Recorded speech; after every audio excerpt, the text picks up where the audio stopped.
Good day everyone. We're in the Nagcarlan Underground Cemetery. It's a historic site in Laguna, Philippines. Built in 1845 under the direction of Franciscan Friar F.R. Vicente Velo. Initially, it intended and as a public cemetery. It's later become a secret meeting place for revolution during Spanish rule. The cemetery played a significant role in the country's fight for the independence, serving as a hideout for capitaneros and local heroes. Good day everyone, my name is Riley Jake V. Luces. I'm your tour guide for today.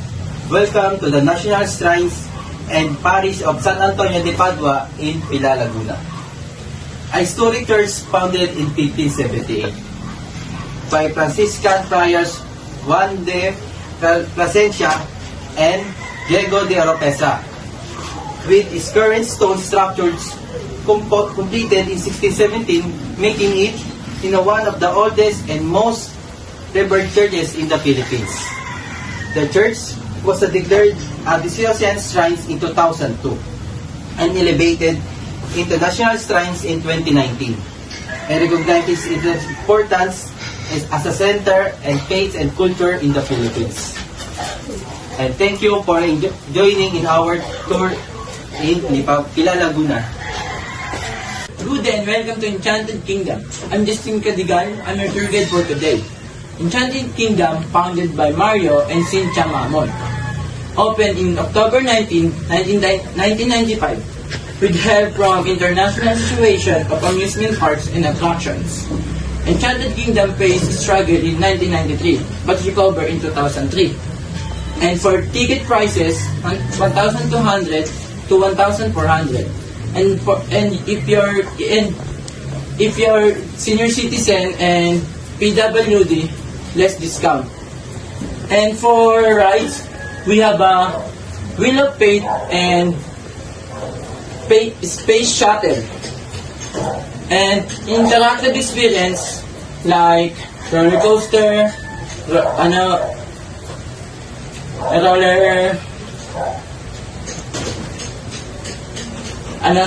7D dark ride. And thank you for visiting. Enjoy your time and create great memories. We are here. The magic lives forever. Welcome everyone. My name is Romeo Bonavista. Welcome to one of the most famous natural attraction in the Pangsanhan Falls, also known as Magdapiao Falls Natural Attraction in Cavinti, Laguna. It is one of the oldest and most visited waterfalls in the country for its stunning scenery and thrilling boat ride.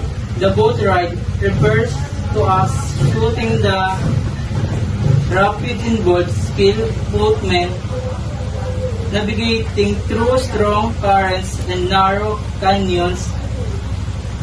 Reaching the falls, visitors can swim in a natural fall, relax, or ride a bamboo raft that bring them close the waterfall.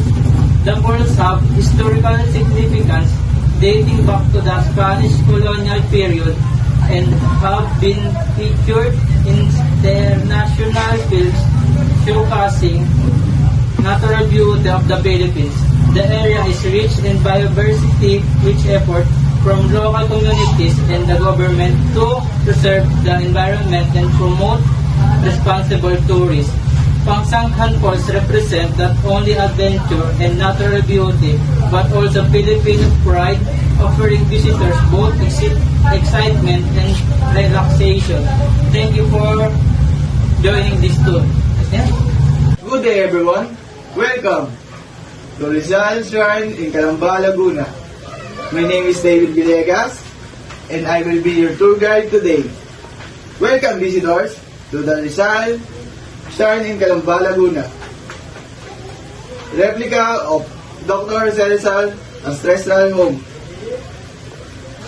The two-story bahay na bato reflect Spanish era Filipino architecture with wood, stone, and Capiz window.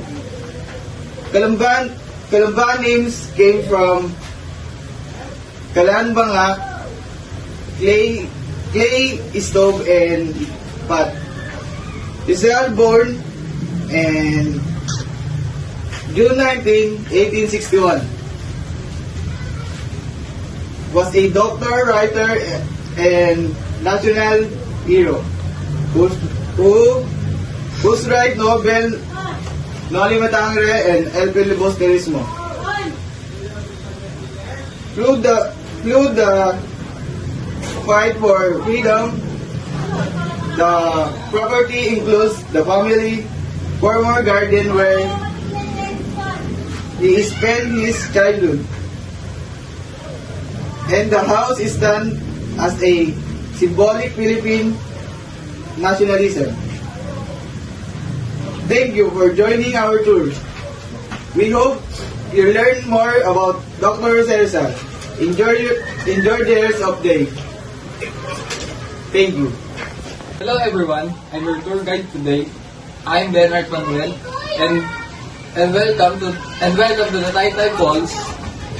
We're here in Majayjay, Laguna to explore one of the most beautiful waterfalls in the Philippines. Behind me, the stunning Taytay Falls in Laguna in a stunning natural wonder perfect for a quick escape from the city land. About 30 meters falls and surrounding by lush Germany and towering trees creating a peaceful atmosphere.